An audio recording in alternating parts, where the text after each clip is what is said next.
Govern in prose. Let's see it now in action when it comes to health care. The latest. Senate Majority Leader Mitch McConnell, Vice President-elect Mike Pence say, oh yeah, they're going to repeal the ACA. First priority. But then what? Now we're getting into this reckoning of an extended timeline of what comes next. Let's discuss this from the Democratic side. We have Senator Jeff Merkley. Senator, thank you for joining us. Now, to be fair, welcome. Hillary Clinton lost this argument in the election. She allowed the Trump campaign to win on the notion of repealing it being good enough. But what is the reality of what happens once it is repealed, which is just a signature away? What about the replacement part? Well, the Republicans are terrified of actually repealing because so many elements are quite popular. The idea that you can get insurance even if you have pre-existing conditions, the fact that children can stay on your policy to age 26, the investment in prevention because prevention is so much smarter than treating diseases down the road. All these elements really resonate. So now what the Republicans are talking about is saying, well, we're going to repeal it, but we're only going to make that come into effect 3 years from now because we know there'll be a big backlash from Americans if we take away these very popular elements of making health care work for all Americans. Vice President-elect Mike Pence was speaking to the ease of repeal and the difficulty of replace in actual practice recently. Here's the sound.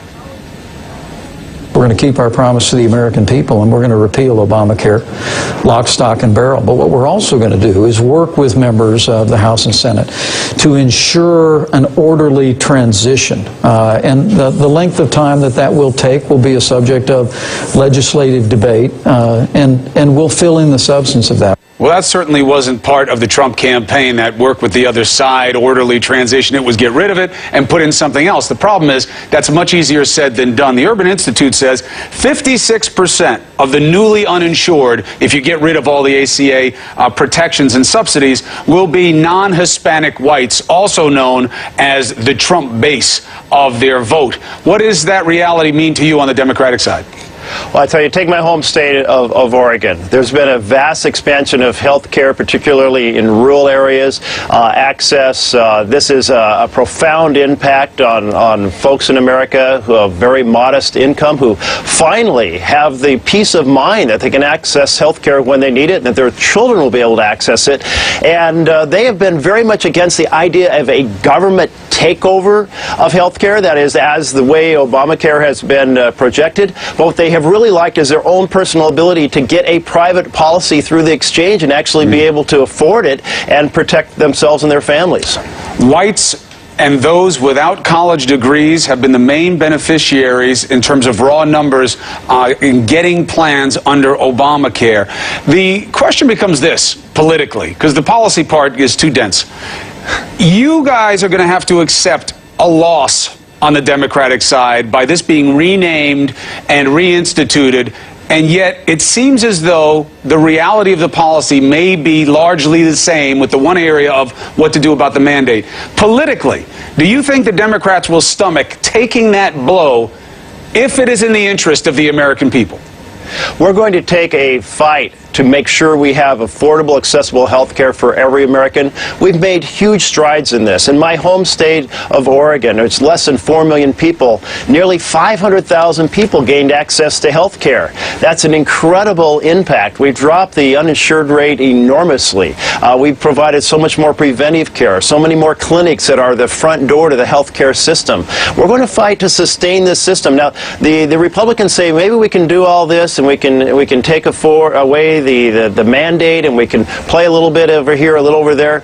Certainly, they want to rename things, but we are going to fight to say that health care is a fundamental right, that no one should be without it in America. It should be affordable, and it should be quality for everyone. All right. Quick beat on something else.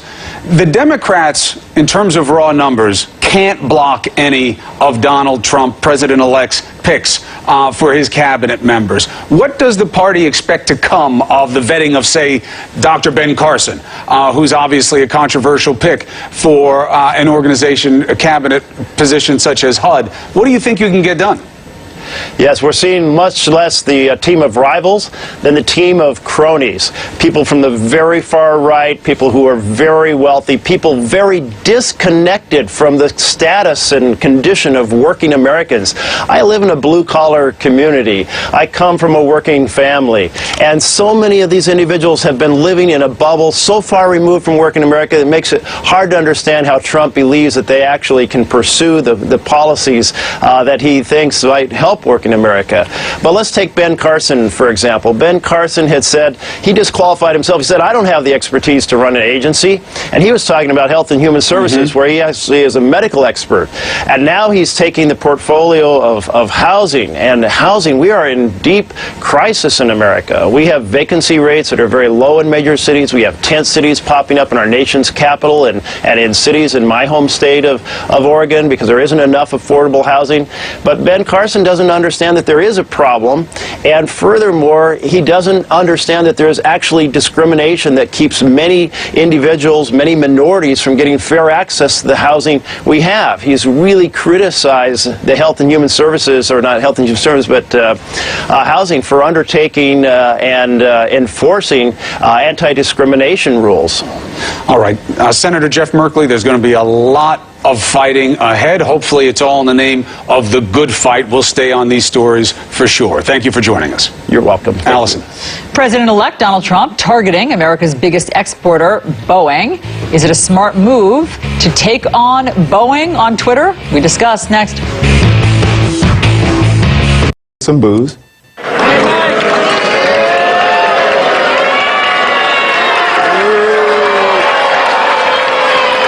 And as they took their curtain call, one of the stars of the musical had this message for him. Listen. You know, we had a guest in the audience this evening. And Vice President-elect Pence, I see you walking out, but I hope you will hear us just a few more moments. There's nothing to move here, ladies and gentlemen. There's nothing to move here. We're all here sharing a story of love. We have a message for you, sir. We hope that you will hear us out. And I encourage everybody to pull out your phones and tweet and post, because this message needs to be spread far and wide, okay? Vice President-elect Pence, we welcome you, and we truly thank you for joining us here at Hamilton and American Musical. We really do. We, sir, we are the diverse America who are alarmed and anxious that your new administration will not protect us, our planet, our children, our parents, or defend us and uphold our inalienable rights, sir. But we truly hope that this show has inspired you to uphold our American values and to work on behalf of all of us. All of us.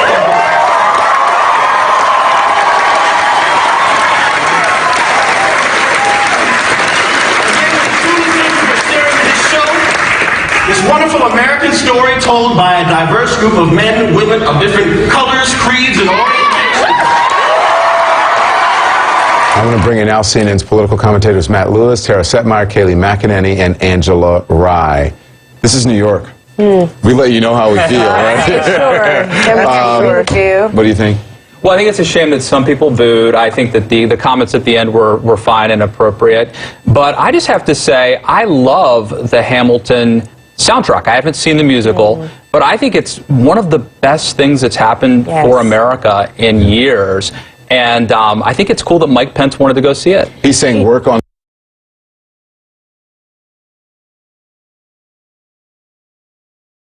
America. He said work on America on behalf of all of us. You know, I have to say, for me watching that, and I grew up, you know, going to the theater, my mom, you know, everybody gets along. And I look at that, and it actually saddened me that we're at a point in America where people feel as though our elected representative as vice president and president does not represent everyone. That there's this palpable fear with so many people in this country that they would have to do that. We've got to do something about this. I worry though. And that's because of the kind of campaign Donald Trump ran. What if Marco Rubio were the president-elect and Mike Pence were his running mate, and Mike Pence went there tonight? I think he would have probably gotten the same harsh treatment, and I think that's unfortunate. I don't think it's just about Trump. I don't know that Marco Rubio would have chosen a Mike Pence as a vice presidential candidate. It's so funny to me to watch that, honestly, because you're sitting in the middle of New York City at a Broadway musical where tickets go for, I just checked, $835. These are the elites that were dethroned when Donald Trump became Kaylee, I'm sad that that's the only thing you got out of that. And the booing that I saw there, it was, first of all, it was disrespectful. There's cheering too, but second, it just shows how out of touch the New York, LA, DC elite are from mainstream America. Or maybe people really feel that way. Why did he go? Yeah. Because I think he wanted to enjoy a Broadway musical. I don't think he expected to be chastised by the actors on the stage and booed by the crowd here in New York City. That's deeply out of touch with middle America. Hold on. Mike Pence works for those people. Those people don't work for him. Of course. What's wrong with them? Of course they are expressing their opinion. Of course they are free to do so. But I don't understand calling them the elites. I mean, I'm sure a lot of people work really hard to pay for those tickets. Not everyone who goes to Broadway shows pay $800. People stand outside of tickets, TKTS, all the time to get cheap seats. Most people who go to those Broadway shows don't live here in New York City. They're tourists who come here from Middle America. Make a lot of money. Can I push back? And they save up their money to... The people on that stage in this Broadway musical chastising the vice president-elect and saying yes they did. He said we don't want to boo, but he said I want you to work for all of us. Can I just before you play it, let me just push back a little bit. I think this is so important because of who Alexander Hamilton was and this cast, which I happened to get to see this musical last year. We spent way too much money on tickets. You can call me an elite. I'm being honest. Like, it was a sacrificial offering to go to this play. And what I want to say is this cast is so far from the elites. This cast is the representative of the American dream. They worked hard. They pulled themselves up by bootstraps before they had the boots on. They worked really hard to make it in an industry there wasn't space for them. And Tara, I know you said that race doesn't matter in this space. Oh, but it does. And no, I'm talking about the way that theater folks get along with each other and work with each other. I'm not saying the opportunities. That's different. So often, that's not the story that we can tell. But this cast is diverse. They had a Latino man playing Alexander Hamilton. They eliminated race barriers through this play. And the one thing that I would say that's so important to frame this is the lead character playing Hamilton now, no longer Lin-Manuel. Yeah. Emmanuel, sorry. Yeah, right. He is openly gay, HIV positive man. And let's talk about Javier Munoz, and he was part of Out Magazine's 100. But Don, this is against a vice presidential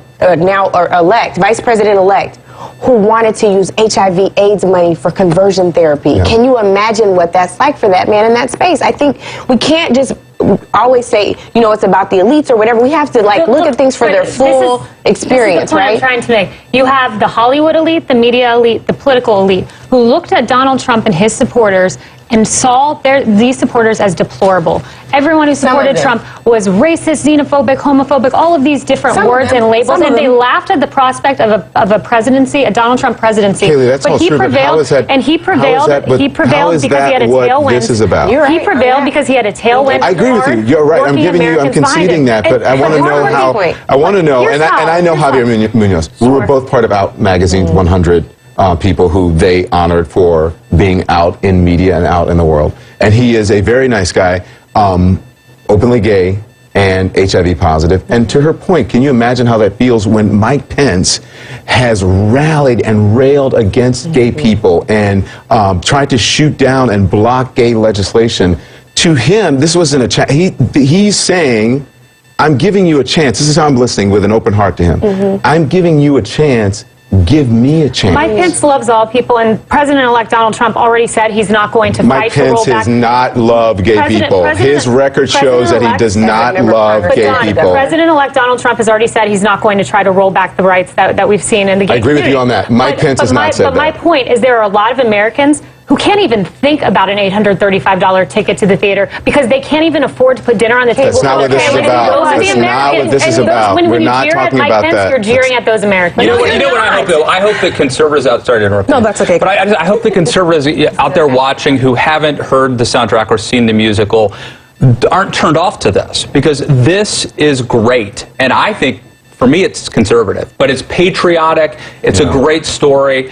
and everybody should. And that's the politicization of it bothers me. But also, we shouldn't continue to dismiss just because Donald Trump won and because Middle America had their voices heard, and that's great. But we shouldn't dismiss the millions and millions and millions of other people that don't live in the Rust Belt and other places like that in the red states that feel the way they feel. You know, millions of people voted for Hillary Clinton against Donald Trump because of the way he ran his campaign. So to dismiss that and just call people elites, somehow that doesn't make their feelings valid, I think is doing the same thing that you're criticizing the people who criticize Donald Trump for. It can't be both ways. Obviously, this is a real feeling. There's real division in this country, and Donald Trump and the way he ran his campaign and his supporters need to understand that. There needs to be some empathy for that. Sure, there are real feelings, and I respect that. I respect that there are a lot of raw wounds right now. But what I don't respect are the attempts to further divide us. I respect immensely President Obama. He has done such an amazing job these last few weeks. I respect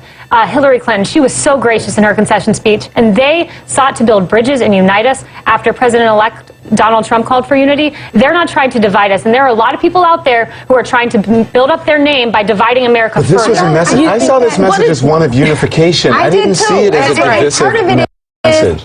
We have to, I think that it gets really dangerous when we can't even hear the message of a protest. I think that it wasn't even, it was like, listen, this is a problem for me and I'm trying to accept you, but you haven't accepted me, I also have an issue with the whole elite thing. I know. Because I grew up in the South. I've lived in the Rust Belt. I've lived all over. There is a reason that New York City is New York City. There is a reason that Washington, D.C. is Washington, D.C. There is a reason that Los Angeles or Hollywood is because it exemplifies the best in the country in certain industries. This is the center of fashion. The greatest city in the world. This is the center of economics. It is the greatest city in the world. Created by people like Alexander Hamilton and others. There is a reason that people live here. I don't mind. I'm actually very proud to live in a city called elite. Hold on. In an elite city, Washington. He lives here. We're talking about elites, right? Excoriating elites. And Donald Trump is a billionaire who lives in a tower on Fifth Avenue with his name in gold everywhere he goes. And yet, he's not an elite. That irony is not lost. The problem is New York and D.C. and L.A. have been ignoring middle America for far too long. And they rose up and they said, enough. It's time to listen to me because we're the backbone of this country. Sure, the elected officials, but that's what this moment was about. No, I thought this was one of unification. I thought we were going to talk about unification, but that's not what we're talking about. I think that part of what we can do, what we all can do, being media elites, because we're all sitting here learning something on a Friday, is to try to hear each other too, because I don't think that it was negative. He could have gone up on that stage and said, I gotta go. What? Elites. I gotta go, you elites. You elites. I know